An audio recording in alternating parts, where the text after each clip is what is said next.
9 live ನ್ಯೂಸ್ಗೆ ಸ್ವಾಗತ. ನಾನು ದಿಯಾ. ಈಗ ಮೊದಲಿಗೆ ಈ ದಿನದ ಹೆಡ್ಲೈನ್ಸ್. ವಿವಿಧ ಬೇಡಿಕೆಗಳನ್ನು ಈಡೇರಿಸುವಂತೆ ಒತ್ತಾಯಿಸಿ ನೇಕಾರರ ಸಂಘದ ಪ್ರತಿಭಟನೆ. ನೇಕಾ ಸಮಾಜವನ್ನು ವೋಟ್ ಬ್ಯಾಂಕ್ ಆಗಿ ಬಳಸಿಕೊಳ್ಳುತ್ತಿರುವುದಾಗಿ ಭಾರೀ ಆಕ್ರೋಶ. ಕೂಡಲೇ ನೇಕಾರರ ಬೇಡಿಕೆ ಈಡೇರಿಸದಿದ್ದರೆ ಉಗ್ರ ಹೋರಾಟದ ಎಚ್ಚರಿಕೆ. ಅಪಘಾತದಲ್ಲಿ ಮೃತಪಟ್ಟ ದುರ್ದೈವಿಗಳ ಮನೆಗೆ ಭೇಟಿ ನೀಡಿ ಸಚಿವರಿಂದ ಸಾಂತ್ವನ. ಶಿಗ್ಗಾಂವಿ ಪಟ್ಟಣದ ಬಳಿ ಕಾರ್ ಅಪಘಾತದಲ್ಲಿ ಮೃತಪಟ್ಟವರಿಗೆ ಪರಿಹಾರ ಘೋಷಣೆ. ಗಾಯಾಳುಗಳ ಚಿಕಿತ್ಸೆಗೂ ಸಹಾಯ ಮಾಡುವುದಾಗಿ ಸಚಿವ ಶಿವಾನಂದ ಪಾಟೀಲ್ ಹೇಳಿಕೆ.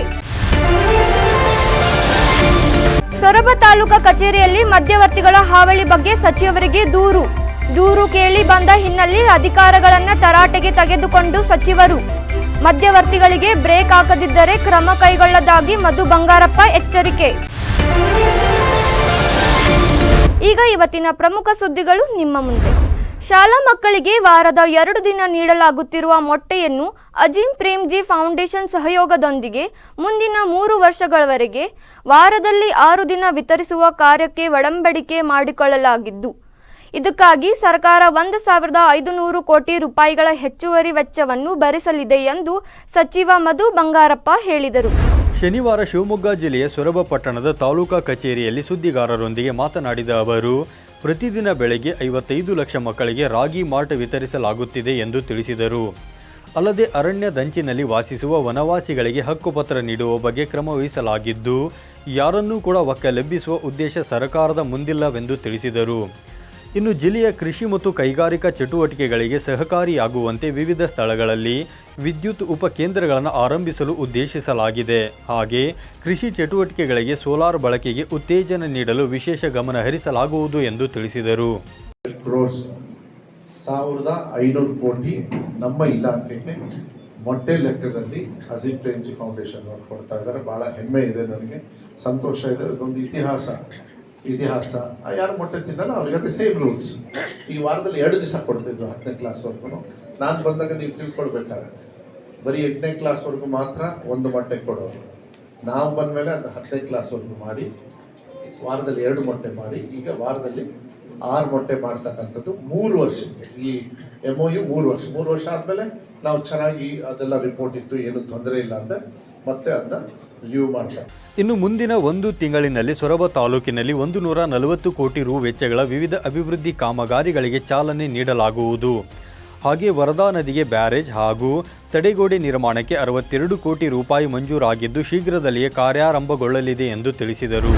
ಪೇಪಾಲ್ ಸಂಸ್ಥೆ ಹಾಗೂ ಇಂಡಿಯನ್ ರೂಟ್ಸ್ ಫೌಂಡೇಶನ್ ವತಿಯಿಂದ ತುಮಕೂರು ಜಿಲ್ಲೆಯ ತಿಪಟೂರು ನಗರದ ಸರ್ಕಾರಿ ಶಾಲಾ ಮಕ್ಕಳಿಗೆ ಉಚಿತ ಬ್ಯಾಗ್ ಮತ್ತು ಲೇಖನಿ ಸಾಮಗ್ರಿಗಳನ್ನು ವಿತರಿಸಲಾಯಿತು. ಕಾರ್ಯಕ್ರಮದಲ್ಲಿ ಸಂಸ್ಥೆಯ ನಿರ್ದೇಶಕರಾದ ಧೀರಜ್ ಭಟ್ನಾಗರ್, ಆನಂದ್ CSR ಬೆಂಗಳೂರು ಹಾಗೂ ಕುಮಾರ್ ಆಸ್ಪತ್ರೆಯ ವೈದ್ಯ ಡಾಕ್ಟರ್ ಶ್ರೀಧರ್ ಅವರು ವೇದಿಕೆಯನ್ನು ಅಲಂಕರಿಸಿದ್ದರು. ಕಾರ್ಯಕ್ರಮವನ್ನು ಉದ್ದೇಶಿಸಿ ಮಾತನಾಡಿದ ಡಾಕ್ಟರ್ ಶ್ರೀಧರ್ ಅವರು, ಖಾಸಗಿ ಶಾಲೆಗಳಿಗಿಂತ ಸರ್ಕಾರಿ ಶಾಲೆಗಳಲ್ಲಿ ಶಿಕ್ಷಕರು ಮಕ್ಕಳ ಬಗ್ಗೆ ತುಂಬ ಕಾಳಜಿ ವಹಿಸುತ್ತಾರೆ. ಕನ್ನಡ ನಮ್ಮ ಮಾತೃಭಾಷೆ, ಅದನ್ನು ನಾವು ಗೌರವಿಸಬೇಕು, ಪ್ರೀತಿಸಬೇಕು. ಜೊತೆಗೆ ಜೀವನ ನಡೆಸಲು ಈಗ ಇಂಗ್ಲಿಷ್ ಕಲಿಕೆ ವಿದ್ಯಾರ್ಥಿಗಳಲ್ಲಿ ಅವಶ್ಯಕವಾಗಿದೆ ಎಂದರು. ಖಾಸಗಿ ಶಾಲಾ ಮಕ್ಕಳು ಮಾತ್ರ ಇಂಗ್ಲಿಷ್ ಕಲಿಯಬೇಕು, ಸರ್ಕಾರಿ ಶಾಲಾ ಮಕ್ಕಳು ಏಕೆ ಇಂಗ್ಲಿಷ್ ಕಲಿಯಬಾರದು ಎಂದು ಪ್ರಶ್ನಿಸಿದ ಅವರು, ಇನ್ನೂ ಹೆಚ್ಚಿನ ಸಂಖ್ಯೆಯಲ್ಲಿ ಸರ್ಕಾರ ಇಂಗ್ಲಿಷ್ ಶಾಲೆಗಳನ್ನು ತೆರೆಯಬೇಕೆಂದು ಒತ್ತಾಯಿಸಿದರು. ನೀವು ಕರೆಕ್ಟಾಗಿ ಮಾನಿಟರ್ ಮಾಡಿದ್ರೆ ಸಾಕು, ಮಕ್ಕಳು ತಂತಾನೆ ಬೆಳ್ಕೊಂಡವೆ. ಎಲ್ಲರೂ talented, all children are talented. ಒಂದೊಂದು ಟ್ಯಾಲೆಂಟ್ ಹೋಗ್ತಾ ಇರುತ್ತೆ. ಹಾಗಾಗಿ ಎಲ್ಲರೂ ಸೇರಿ will change we try to transform the whole education system so that all sections of society ಎಲ್ಲ ಮಕ್ಕಳು ಒಂದೇ ತರ ಸಮಾನ ಶಿಕ್ಷಣ ಪಡೆಯಬೇಕು, ಎಲ್ಲರಿಗೂ ಸಮಾನ ಅವಕಾಶಗಳು ದೊರೆಯಬೇಕು. ಇನ್ನು ಕಾರ್ಯಕ್ರಮದ ಮುಂದಾಳತ್ವವನ್ನು ಮಾಜಿ SDMC ಅಧ್ಯಕ್ಷರಾದ ಸುಬ್ರಹ್ಮಣ್ಯ ಎಕ್ಕರ್ ಹಾಗೂ ಅಧ್ಯಕ್ಷತೆಯನ್ನು ಪವಿತ್ರ ಅವರು ವಹಿಸಿಕೊಂಡಿದ್ದರು. ಶಾಲಾ ಮಕ್ಕಳಿಗೆ ಸಾಮಗ್ರಿಗಳನ್ನು ವಿತರಿಸುವ ಕಾರ್ಯಕ್ರಮದಲ್ಲಿ ನಗರಸಭಾ ಸದಸ್ಯ ಯಮುನಾ ಧರಣೇಶ್, BRC ಉಮೇಶ್ ಗೌಡ, CRP ಆಶಾ, ಶಾಲಾ ಮುಖ್ಯೋಪಾಧ್ಯಾಯರಾದ ಅಶೋಕ ಎಚ್ಕೆ ಮತ್ತು ಶಾಲಾ ಸಿಬ್ಬಂದಿ ಪಾಲ್ಗೊಂಡಿದ್ದರು. ಶಿವಮೊಗ್ಗ ಜಿಲ್ಲೆಯ 4 ತಾಲೂಕುಗಳಲ್ಲಿ 80 ಕೋಟಿ ವೆಚ್ಚದಲ್ಲಿ ಗುಣಮಟ್ಟದಿಂದ ಕೂಡಿದ ಸುಸಜ್ಜಿತ ಪೊಲೀಸ್ ವಸತಿ ಗೃಹಗಳನ್ನು ಲೋಕಾರ್ಪಣೆ ಮಾಡುತ್ತಿರುವುದು ಸಂಸದ ವಿಷಯ ಎಂದು ಶಾಲಾ ಶಿಕ್ಷಣ ಮತ್ತು ಸಾಕ್ಷರತಾ ಇಲಾಖೆ ಹಾಗೂ ಜಿಲ್ಲಾ ಉಸ್ತುವಾರಿ ಸಚಿವರಾದ ಎಸ್ ಮಧು ಬಂಗಾರಪ್ಪ ತಿಳಿಸಿದರು. ಸೊರಬ ಪಟ್ಟಣದಲ್ಲಿ ದಂಡಾವತಿ ಪೊಲೀಸ್ ವಸತಿ ಸಮುಚ್ಚಯ ಉದ್ಘಾಟನೆ ನೆರವೇರಿಸಿ ಅವರು ಮಾತನಾಡಿದರು. ಗೃಹ ಸಚಿವರೇ ಇಂದು ವಸತಿ ಗೃಹ ಸಮುಚ್ಚಯವನ್ನು ಉದ್ಘಾಟಿಸಬೇಕಿತ್ತು. ಕಾರಣಾಂತರಗಳಿಂದ ಬರಲು ಆಗಲಿಲ್ಲ. ವಸತಿ ಗೃಹಗಳು ಗುಣಮಟ್ಟದಿಂದ ಆಧುನಿಕತೆಯಿಂದ ಕೂಡಿದ್ದು ನಿವಾಸಿಗಳು ಚೆನ್ನಾಗಿ ನೋಡಿಕೊಳ್ಳಬೇಕು ಎಂದು ತಿಳಿಸಿದರು.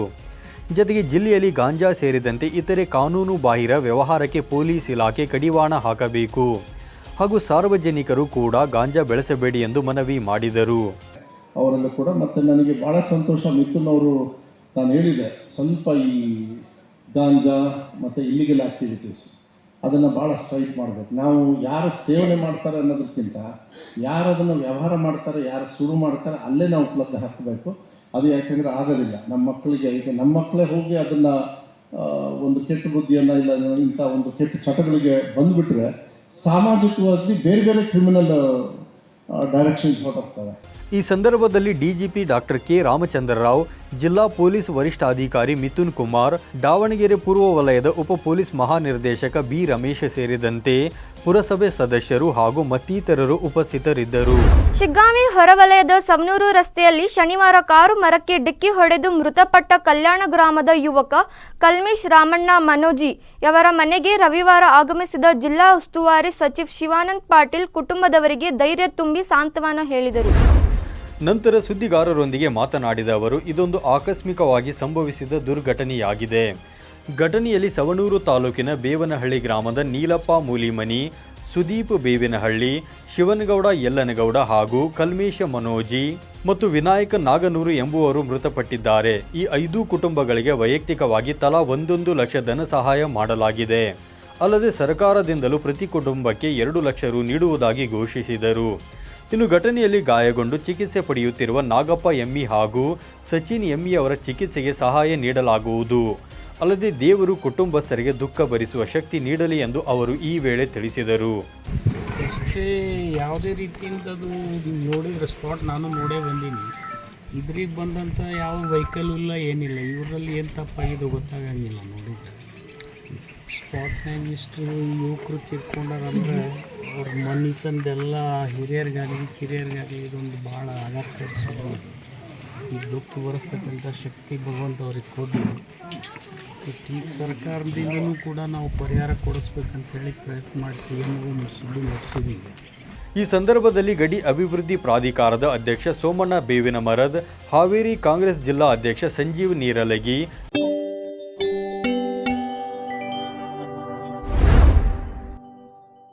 ಚಾನೆಲ್ ಇದೀಗ ಸೋಷಿಯಲ್ ಮೀಡಿಯಾಗಳಾದ ಯೂಟ್ಯೂಬ್, ಫೇಸ್ಬುಕ್ ಹಾಗೂ ಇನ್ಸ್ಟಾಗ್ರಾಂನಲ್ಲೂ ವೀಕ್ಷಿಸಬಹುದು.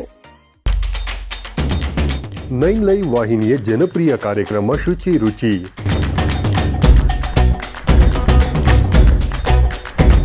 ಪ್ರತಿ ಶುಕ್ರವಾರ ಮಧ್ಯಾಹ್ನ 1:30 ಪ್ರಸಾರ. ಮತ್ತೆ ಭಾನುವಾರ ಸಂಜೆ 6 ಗಂಟೆಗೆ ಮರು ಪ್ರಸಾರ. ಅಡುಗೆ ಮಾಡೋ ಹವ್ಯಾಸ ನಿಮ್ಮದಾಗಿದ್ದರೆ ಈಗಲೇ ಕರೆ ಮಾಡಿ ಹೆಸರು ನೋಂದಾಯಿಸಿಕೊಳ್ಳಿ. ನಮ್ಮ ದೂರವಾಣಿ ಸಂಖ್ಯೆ 7411784976. ತೆರೆಮರೆಯಲ್ಲಿರುವ ಗಾನ ಪ್ರತಿಭೆಗಳಿಗೆ ಅದ್ಭುತ ವೇದಿಕೆ ಒದಗಿಸುವ ನಮ್ಮ ದಿಗ್ಗಜರು ಈಗ ನಿಮ್ಮ ಮನಗಳಿಗೆ ಲಗ್ಗೆ ಇಡಲು ಸಿದ್ಧವಾಗಿದೆ. ಇನ್ನು ಪ್ರತಿ ಶನಿವಾರ ಮಧ್ಯಾಹ್ನ 1:30 ನಿಮ್ಮ ನೆಚ್ಚಿನ 9 ಲೈವ್ ವಾಹಿನಿಯಲ್ಲಿ ಪ್ರಸಾರಗೊಳ್ಳಲಿದೆ. ಮತ್ತೆ ಮರುಪ್ರಸಾರ ಭಾನುವಾರ 1:30. ನಿಮಗೂ ಗಾಯನದಲ್ಲಿ ಆಸಕ್ತಿ ಇದ್ದು ಉತ್ತಮ ವೇದಿಕೆ ಲಭಿಸುತ್ತಿಲ್ಲವೆಂದರೆ ಚಿಂತೆ ಯಾಕೆ? ಕೂಡಲೇ ನಮ್ಮ ದೂರವಾಣಿ ಸಂಖ್ಯೆ 7349416023ಗೆ ಸಂಪರ್ಕಿಸಿ. ಕಾರ್ಯಕ್ರಮದಲ್ಲಿ ನೀವು ಪಾಲ್ಗೊಳ್ಳಿ. ಬ್ರೇಕ್ ನಂತರ 9 ಲೈವ್ ನ್ಯೂಸ್ಗೆ ಸ್ವಾಗತ.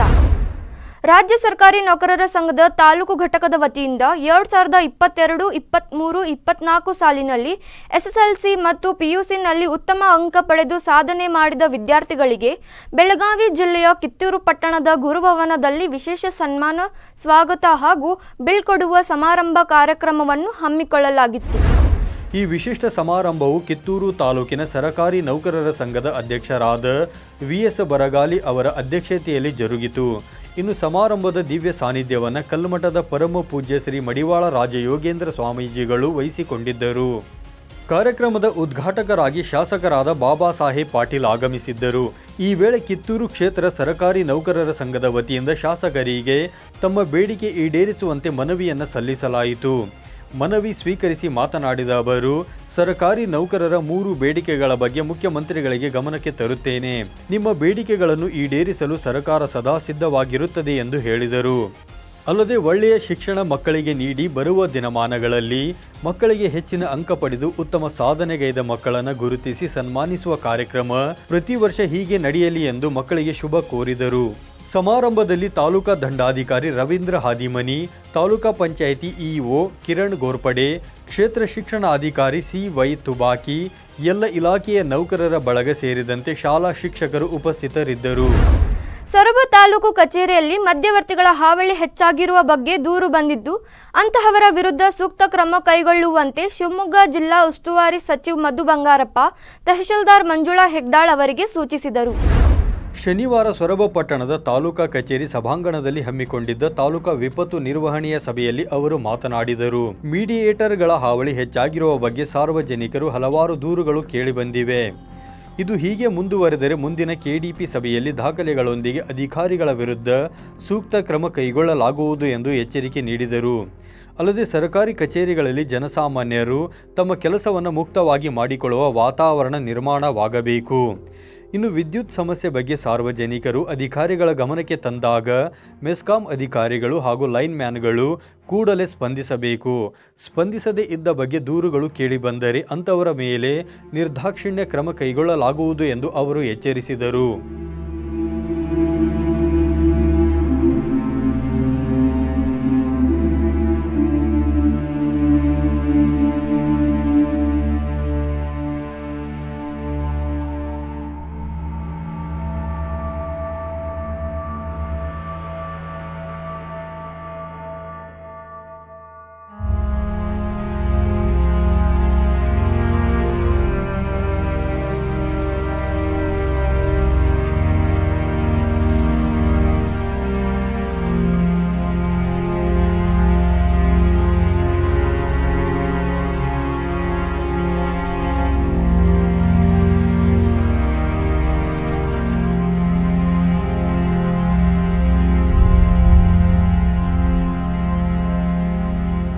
ಇನ್ನು ಮೆಸ್ಕಾಂ ಇಲಾಖೆಯ ಕುಸುಮ ಯೋಜನೆಯಡಿ ವಿದ್ಯುತ್ ಉಪಕೇಂದ್ರಗಳ ಆರಂಭಿಸುವ ಜತೆಗೆ ಸೋಲಾರ್ ಅಳವಡಿಸುವ ಬಗ್ಗೆ ಕುಸುಮ ಯೋಜನೆ ರೂಪಿಸಲಾಗಿದ್ದು, ರೈತರು ಇದರ ಸದುಪಯೋಗ ಪಡಿಸಿಕೊಳ್ಳಬೇಕೆಂದು ಈ ವೇಳೆ ಅವರು ತಿಳಿಸಿದರು. ಸ್ವಾತಂತ್ರ್ಯ ದಿನಾಚರಣೆ ಅಂಗವಾಗಿ ಇದೇ ಮೊದಲ ಬಾರಿಗೆ ಕರ್ನಾಟಕ ರಾಜ್ಯ ಸರ್ಕಾರಿ ನೌಕರರ ಸಂಘ ತಾಲೂಕು ಶಾಖೆ ಮುಂಡರ್ಗಿ ವತಿಯಿಂದ ತಾಲೂಕಿನ ನೌಕರರಿಗಾಗಿ ಮುಂಡರ್ಗಿ ನೌಕರರ ಕ್ರಿಕೆಟ್ ಪ್ರೀಮಿಯರ್ ಲೀಗ್ ಪಂದ್ಯಾವಳಿ ಆಯೋಜನೆ ಮಾಡಲಾಗಿತ್ತು. ಮುಂಡರಗಿ ತಾಲೂಕಿನ ವಿವಿಧ ಇಲಾಖೆಯ ಆಟಗಾರರನ್ನು ಒಳಗೊಂಡ 8 ತಂಡಗಳು ಜುಲೈ 13ನೆಯ ತಾರೀಕಿನಿಂದ ಆಗಸ್ಟ್ 4ನೆಯ ತಾರೀಕಿನವರೆಗೆ ಪ್ರತಿ ಭಾನುವಾರ ಹಾಗೂ 2ನೇ ಮತ್ತು 4ನೇ ಶನಿವಾರಗಳಂದು ಪಂದ್ಯಗಳು ನಡೆಯಲಿವೆ. ಪ್ರತಿದಿನವೂ 3 ಪಂದ್ಯಗಳು ನಡೆಯಲಿವೆ ಎಂದು ರಾಜ್ಯ ಸರ್ಕಾರಿ ನೌಕರರ ಸಂಘದ ತಾಲೂಕಾ ಅಧ್ಯಕ್ಷ ನಾಗರಾಜ ಹಳ್ಳಿಕೇರಿ ತಿಳಿಸಿದರು. ಇನ್ನು ಟ್ರೋಫಿ ಅನಾವರಣಗೊಳಿಸುವ ಮೂಲಕ ಕ್ರಿಕೆಟ್ ಪ್ರೀಮಿಯರ್ ಲೀಗ್ ಸಮಾರಂಭದ ಉದ್ಘಾಟನೆಯನ್ನು ತಾಲೂಕಾ ದಂಡಾಧಿಕಾರಿ ಎಂ ಧನಂಜಯ್ ಅವರು ಮಾಡಿದರು. ಹಾಗೆ ತಾಲೂಕಾ ಪಂಚಾಯತ್ ಕಾರ್ಯನಿರ್ವಾಹಕ ಅಧಿಕಾರಿ ಎಚ್ ವಿಶ್ವನಾಥ್ ರಿಬ್ಬನ್ ಕಟ್ ಮಾಡುವ ಮೂಲಕ ಕ್ರೀಡಾಕೂಟಕ್ಕೆ ಚಾಲನೆ ನೀಡಿದರು. ಈ ವೇಳೆ ಸಂಘದ ಕಾರ್ಯಕ್ಕೆ ಶ್ಲಾಘನೆ ವ್ಯಕ್ತಪಡಿಸಲಾಯಿತು. ಅಲ್ಲದೆ ನೌಕರರಿಗೆ ಕಾರ್ಯದೊತ್ತಡದ ನಡುವೆ ಮನೋರಂಜನೆ ಅವಶ್ಯಕವಾಗಿದ್ದು, ಕ್ರಿಕೆಟ್ ಪಂದ್ಯಾವಳಿಗಳು ನೌಕರರಿಗೆ ಮನೋರಂಜನೆ ನೀಡುವುದಲ್ಲದೆ ನೌಕರರಲ್ಲಿ ಸಮನ್ವಯತೆಯನ್ನು ಬೆಳೆಸಲು ಸಹಕಾರಿಯಾಗಿದೆ ಎಂದು ಗಣ್ಯರು ಅಭಿಪ್ರಾಯ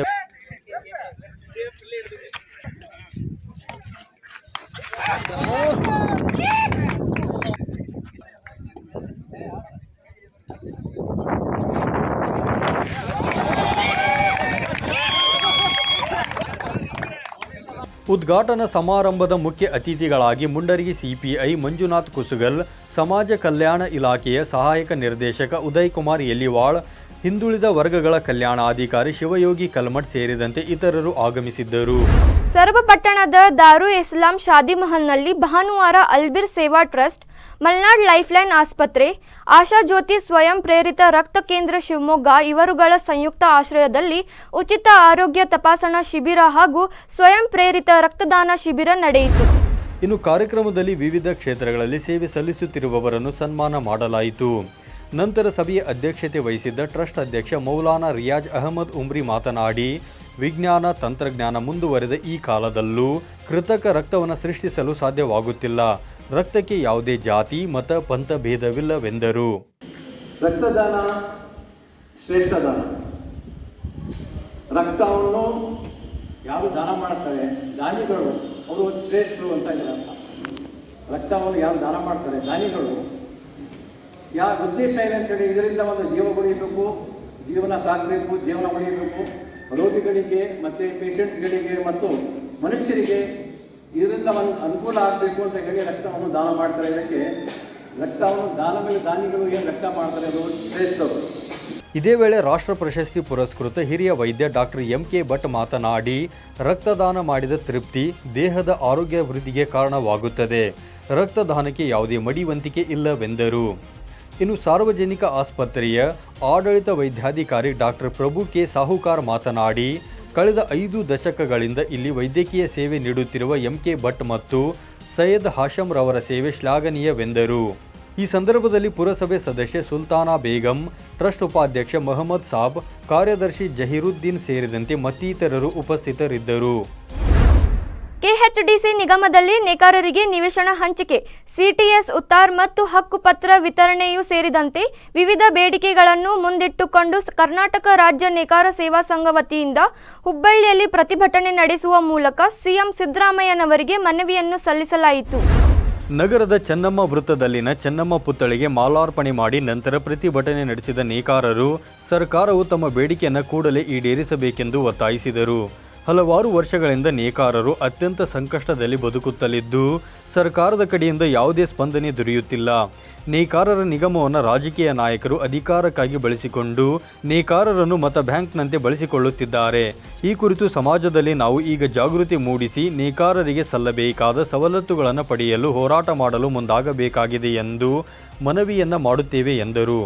ಅಲ್ಲದೆ ಇನ್ನಾದರೂ ಸರ್ಕಾರ ಎಚ್ಚೆತ್ತುಕೊಂಡು ನಮ್ಮ ಬೇಡಿಕೆ ಈಡೇರಿಸಲಿ ಎಂದು ಈ ವೇಳೆ ಅವರು ಆಗ್ರಹಿಸಿದರು. ಹುಲ್ಯಾಳ ಉಮಾಬಾಯಿ ಭೀಮಾಶಂಕರ್ ಎಳಸಂಗಿ, ನಮ್ಮದು ಕಷ್ಟ ಸುಖ ನಮ್ಗೆ ಕೇಳೋರು ಯಾರಿಲ್ಲ. ನೇಕಾರಗಳು ಸತ್ತ ಹುಟ್ಲಾಕತ್ತೀವಿ. ನಾವು ಎಷ್ಟು ನೈದ್ರು ನಮಗೆ ಅಷ್ಟು ಒಂದು ವಾರವನ್ನು ನೈದ್ರು ಒಂದು ತಾಗ ಆಗೋದಿಲ್ಲ. ನಮ್ಮ ಮಕ್ಕಳ ಮರಿ ಹೊಟ್ಟೆ ತುಂಬೋದಿಲ್ಲ.